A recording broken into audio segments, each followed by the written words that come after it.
بسم اللہ الرحمن الرحیم. شروع اللہ کے نام سے جو بڑا مہربان نہایت رحم والا ہے. السلام علیکم ناظرین. اظہر نیوز نیٹ ورک کے ساتھ میں ہوں محمد احسن خان اور آپ دیکھ رہے ہیں پروگرام احسن خان پوائنٹ.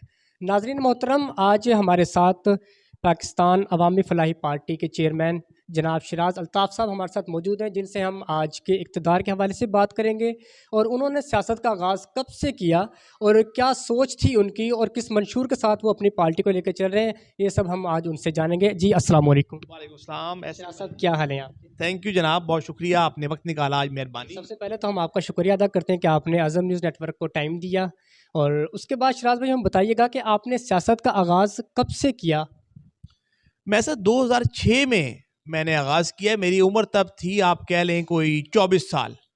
تب سے آغاز کیا سیاست کا، اور اس لیے کیا کہ یار لوگ دو وقت کھانے کی روٹی نہیں ہے، بجلی کے مسائل ہیں، روڈز ٹوٹی ہوئی ہیں، تعلیم نہیں ہے، صحت نہیں ہے، کوئی نظام نہیں ہے. عام آدمی کا برا حال ہے. پچھلے 70 سال میں چاہے جو بھی گورنمنٹ رہی، برا ہی حال رہا. اس لیے ہم نے 2006 میں آغاز کیا سیاست کا. آج آپ کی پارٹی کا نام عوامی فلاحی پارٹی ہے، یہ اس نام کو تجویز کرنے میں کیا کوئی خاصیت ہے؟ جی 2006 میں تو ہم نے کام کیا پی ٹی آئی کے ساتھ. کوئی ایک سال مایوسی ہوئی، خان صاحب اس وقت بھی اس کو سنجیدگی ان کے اندر تب بھی نہیں تھی. پھر 2018 میں ہم نے ایک اور پارٹی کے ساتھ کام کیا، اور مارچ 2019 میں ہم نے کچھ دوستوں نے مل کے یہ عوامی فلاحی پارٹی کی بنیاد رکھی. اور اس لیے یہ نام رکھا کہ یار پارٹی کے اندر عوام بھی ہونی چاہیے، عوام کی فلاح بھی ہونی چاہیے. تو یہ نام دوستوں نے ہم نے مل کے تجویز کیا، ہمارے بزرگوں نے کیا. اور یہ جنوری 2022، آج سے سال پہلے، الیکشن کمیشن پاکستان سے رجسٹر ہوئی. اور جنوری 2022 میں ہی ہم نے یہاں جہاں آپ بیٹھے ہیں گرین ٹاؤن لاہور، حلقہ NA 133 قومی اسمبلی کا، اور PP 167 167 صوبائی اسمبلی کا، یہاں ہم نے اپنی سیاست کا، پارٹی کا پہلا مرکزی دفتر اس کا آغاز کیا. جی سر بہت شکریہ. دوسرا یہ ہے کہ آج پاکستان کے اندر بے شمار پارٹیز موجود ہیں، بے شمار ٹرسٹ پارٹیز کام کر رہی ہیں، لیکن آپ کی جو عوامی فلاحی پارٹی ہے اس کا منشور بیسک کیا ہے؟ ہمارے سر پارٹی کا منشور ہے خوشحال پاکستان سب کے لیے، نہ کہ چند کے لیے. یعنی آج 75 سال بعد پاکستان چند لوگوں کے لیے خوشحال ہے، چند کے لیے انصاف ہے، چند کے لیے تعلیم ہے، صحت ہے، چند کے لیے روزگار ہے، چند کے لیے روڈز ہیں، چند کے لیے سب کچھ ہے. جبکہ جو آپ کی عوام کا ایک بڑا حصہ ہے اس کے لیے کچھ بھی نہیں ہے. تو ہمارا منشور یہ ہے کہ ہمارے پاس ریفارمز کا ایجنڈا ہو، معاشی ریفارمز، معاشی پلان. آپ کی لوکل گورنمنٹ اس کا نام و نشان ہی نہیں ہے. خان صاحب بہت ذکر کرتے تھے، پہلے کسی گورنمنٹ نے توجہ نہیں دی، اور خان صاحب نے بھی 4 سال میں لوکل گورنمنٹ کی طرف توجہ دی ہی نہیں. لوکل گورنمنٹ سسٹم ایک فعال، مضبوط، انڈیپینڈنٹ، خود مختار، اور مالی طور پہ خود مختار، معاشی طور پہ خود مختار، انتظامی طور پہ خود مختار. پھر ریفارمز کے اندر ہم یہ چاہتے ہیں کہ آپ کی تعلیمی ریفارمز، صحت کی ریفارمز، انتخابی ریفارمز، پولیس کی ریفارم، عدالتوں کی ریفارمز. اس کے علاوہ ہمارے آئین پاکستان کے اندر آج ہمیں جن ترامیم کی ضرورت ہے، بہت سی ترامیم ہوئی، آپ کو پتہ ہے پچھلے 30 35 40 سال میں 73 کے آئین کے بعد، لیکن وہ ریفارمز، وہ ترمیم عام آدمی کے ہی نہیں تھیں، وہ انہی کے لیے تھیں. اس میں عام آدمی کے لیے ترمیم کی جائیں. اور پھر ہمارے قدرتی وسائل، نیچرل ریسورسز، تانبا، کاپر، منرل، پانی، سالٹ، گھاس، یہ دریا، ہماری آب و ہوا، یہ سب کو ایکسپرٹس، پروفیشنلز کے ذریعے اس سے فائدہ اٹھایا جائے اور ہماری اکانومی کو بہتر کیا جائے. یہ ہے ہمارے منشور کے بنیادی نکات. اب تک آپ نے اپنے حلقے کے اندر عوامی فلاحی پارٹی نے کیا کیا کام کیے ہیں؟ ہمیں سر، میں نے بتایا سال ہوا، تو ہم نے سر یہاں یہ کیا کہ بجائے بلند و باند دعوے کرنے کے، بڑے بڑے فلیکس لگانے کے، اور کروڑوں روپیہ ہم خرچ کرتے پبلسٹی پہ، ہم نے یہ کیا، ہم نے سر یہاں لوگوں کے لیے آٹا رکھ لیا سستا، مارکیٹ سے خرید کے اس کو اپنی جیب سے سبسیڈائز کیا. کوکنگ آئل رکھ لیا، گھی رکھ لیا، آپ نے دیکھا تھا. تو وہ ہم نے مارکیٹ سے خرید کے اس کو ڈسکاؤنٹ کر کے لوگوں کے لیے ریلیف کے طور پہ، یہاں ہلکے کے لوگوں کے لیے 20 ڈسکاؤنٹ پہ پچھلے ایک سال میں ہم کو 15,000 بیگ آٹے کے اور کو 8,000 بیگ گھی اور کوکنگ آئل کے، یہ لوگوں کو سبسیڈائز ڈسکاؤنٹڈ دے چکے ہیں پچھلے ایک سال میں. اس سے لوگوں کو ریچ آؤٹ کرنے میں آسانی ہوئی، لوگوں کو پیغام پہنچانے میں آسانی ہوئی، اور لوگوں کو یہ اپنے پیغام دیا کہ یار ہم آپ کو تھوڑا سا ریلیف دے رہے ہیں، جتنا ہم دے سکتے، جتنی ہماری کیپیسٹی ہے. اگر کل کو آپ ہمیں موقع دیں گے، چانس دیں گے، ہم پہ اعتماد کریں گے، تو ہم MPA بن کے، MNA بن کے گورنمنٹ کے فنڈ جو آپ کا پیسہ ہے اس کو کھائیں گے نہیں، وہاں بھی ہم انشاءاللہ آپ کی روڈز، آپ کے اسکول، آپ کا نظام، آپ کے پارکس، آپ کے گراؤنڈ، آپ کی مین روڈ کی لائٹس، ان کو بہتر کریں گے۔ شراز بھائی، اقتدار آج پاکستان کی جو اقتدار ہے اس میں تمام پارٹیز موجود ہیں، چاہے وہ پاکستان تحریک انصاف ہے، پاکستان مسلم لیگ نون ہے، پاکستان پیپلز پارٹی ہے، لیکن پھر بھی ایک غریب آدمی، ایک شہری پریشان ہے، ہر طرف پریشانیوں کا رجحان بڑھتا جا رہا ہے، اور مہنگائی بے قابو ہے، مہنگائی کا جو جن پھر رہا ہے اس وقت وہ بے قابو ہو چکا ہے، اس کے حوالے سے کیا کہیں گے آپ؟ سر بالکل ٹھیک کہا، میرا خیال آج کوئی پارٹی بھی نہیں ہے جو اقتدار میں نہ ہو۔ تمام پارٹیز آپ دیکھ لیں، جی بی اٹھا لیں، کشمیر اٹھا لیں، پنجاب اٹھا لیں، کے پی اٹھا لیں، بلوچستان اٹھا لیں، تمام پارٹیز اقتدار میں ہیں۔ ایک طرف پی ڈی ایم ہے، ایک طرف پی ٹی آئی ہے۔ پی ٹی آئی نے 4 سال میں لوگوں کا مہنگائی سے برا حال کیا، لوگ مایوس ہوئے۔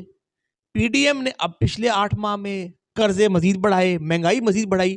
اس کا حل سر یہ ہے کہ جب تک ہم سرکار چلانے کا خرچ کم نہیں کرتے، آپ دیکھیں 80 بندوں کی آپ کی کابینہ ہے قریباً، پچھلی کابینہ بھی اتنے لوگوں کی تھی، منسٹروں کے، وزیروں کے، مشیروں کے خرچے، گاڑیاں، security, T A D A تنخواہیں، آپ کی قومی اسمبلی، صوبائی اسمبلیوں کے M N As, M P S کی تنخواہیں، خرچے۔ میں نے پڑھا تھا ایک جگہ ٹویٹر کے اوپر، ایک وکیل نے، قانون دان نے لکھا کہ قومی اسمبلی کا ایک سیشن کا خرچ جو ہے وہ 10 کروڑ روپیہ ہے، صوبائی اسمبلی کے ایک سیشن کا خرچ جو ہے وہ 6 کروڑ روپیہ ہے۔ آپ بتائیں یہ عوام کے ٹیکس کے پیسوں سے جا رہا ہے، اور وہ عوام کو دے کیا رہے ہیں سوائے مہنگائی، غربت کے کچھ بھی نہیں، بے روزگاری کے علاوہ کچھ نہیں۔ تو اس کا حل یہی ہے کہ جب تک ایک متبادل کی عادت نہیں آتی، جو اگر ورکنگ کلاس سے تو کم از کم مڈل کلاس سے تو ہو، اس ایلیٹ سے تو نہ ہو، اشرافیہ سے تو نہ ہو، سٹیٹس کو سے تو نہ ہو۔ آپ دیکھیں پیپلز پارٹی کے جو M N As, M P s تھے وہ نون لیگ کے، وہی آپ کو پی ٹی آئی میں نظر آئے، اب وہی دوبارہ پی ٹی آئی سے نون لیگ میں واپس جانے کی باتیں پیپل پارٹی کر رہے ہیں۔ تو جب تک آپ کے پاس کوئی ایسی متبادل لیڈرشپ نہیں ہے جو ایک متبادل نظام ایسا لائے جس میں عام آدمی کے لیے سپیس ہو، تب تک آپ کے یہ نہ قرض کم ہو سکتے ہیں، نہ مہنگائی کم ہو سکتی ہے، نہ بے روزگاری کم ہو سکتی ہے۔ جی شراز بھائی، ہم نے دیکھا ہے کہ پچھلے 35-40 سالوں سے کم از کم جو بھی اقتدار میں لوگ آتے ہیں، جو بھی اقتدار میں جس کی بھی حکومت ہوتی ہے، وہ ایک عوام کو بہت اچھا لولی پاپ دے دیتے ہیں کہ جی خزانے خالی ہیں، اس وجہ سے مہنگائی کرنا مجبوری، آج کل مجبوری والا ڈائلاگ بہت زیادہ آ گیا، جی مہنگائی مجبوری ہے، ٹھیک ہے، اس حوالے سے آپ کیا کہیں گے؟ یہ مجبوریاں صرف عوام کے لیے ہیں یا ان کی عیش و عشرت کے لیے بھی ہیں؟ سر میں نے بہت بڑے چائنیز ماؤ تھے، ریولوشنری، انقلابی، جو چین میں انقلاب لے کے آئے تھے، ان کا ایک کال تھا کہ یہ نہ دیکھیں لیڈر یا سیاستدان کیا کہتا ہے، یہ دیکھیں اس کا عمل کیا ہے۔ ہم یہاں جو سال ایک سے کر رہے ہیں، جو آپ نے دیکھا کہ لوگوں کو ہی کہہ رہے ہیں کہ بھائی اس حلقے کا جو بھی ایم پی اے رہا ہے اور جو بھی ایم این اے رہا اور ہے، اس نے آپ کو آج تک کیا دیا ہے؟ تو ہم تو آپ کو اپنی جیب سے کچھ دے ہی رہے ہیں، اور ٹائم بھی دے رہے ہیں، انرجی اپنا وقت بھی لگا رہے ہیں، اور ہمیں آپ سے کچھ نہیں چاہیے۔ آپ آنے والے الیکشن میں اپنے 5 سال، جو آپ نے اگلے 5 سال کی قسمت کا فیصلہ کرنا ہے، وہ اس بندے کے ہاتھ دیں جو آپ سے مل سکتا ہے، جل سکتا ہے، آپ سے ریلیٹ کر سکتا ہے، آپ کی کلاس کے آس پاس ہے، اشرافیہ ایلیٹ سے نہیں ہے، اور جو آپ کی خدمت کر رہا ہے، نہ کہ وہ جو باتیں کر رہا ہے۔ اب 2023 کے الیکشن کے لیے آپ کی کیسی تیاریاں ہیں؟ سر انشاءاللہ سال ہمیں ہو گئے یہاں پہ، ہم انشاءاللہ اگلے مہینے سے ہم اپنی ڈور ٹو ڈور کیمپین، گھر گھر کیمپین، دکان دکان کیمپین، روڈ روڈ، چوک چوک، محلہ کیمپین یہ شروع کر رہے ہیں۔ تو انشاءاللہ اب ہم 8-10 مہینے میں الیکشن ایکسپیکٹڈ ہیں، تو تب تک ہم کوشش کریں گے یہ پورا علاقے میں کم از کم ہمارا ہر گلی، ہر گھر، ہر چوک، ہر محلے میں پیغام پہنچ جائے، اور انشاءاللہ پہلی بار، دوسری بار، تیسری بار کوشش کریں گے پہلے الیکشن، دوسرے الیکشن میں ہم اس جگہ پہنچ سکیں جہاں پہ لوگوں کو ان کا اس حلقے کا حق مل سکے۔ عوام کو آج ہمارے نیٹ ورک کی جانب سے کیا پیغام دیں گے 2023 کے الیکشن کے حوالے سے؟ کس کو ووٹ دینا ہے، اور سوچ ایک شہری کی کس طرح سے ہونی چاہیے ووٹ دیتے ہوئے؟ جس کو آپ نے ایک بار آزما لیا ہے اور اس نے آپ کو مایوس کیا، اس کو بالکل چانس نہ دیں۔ نمبر 2، یہ چیک کریں کہ جو ہماری پارلیمنٹ میں اپوزیشن میں پارٹیز ہیں، کیا اس کے علاوہ بھی کوئی پارٹی ہے، یا یہی لوگ ہیں جن کو ہم ووٹ دے سکتے ہیں؟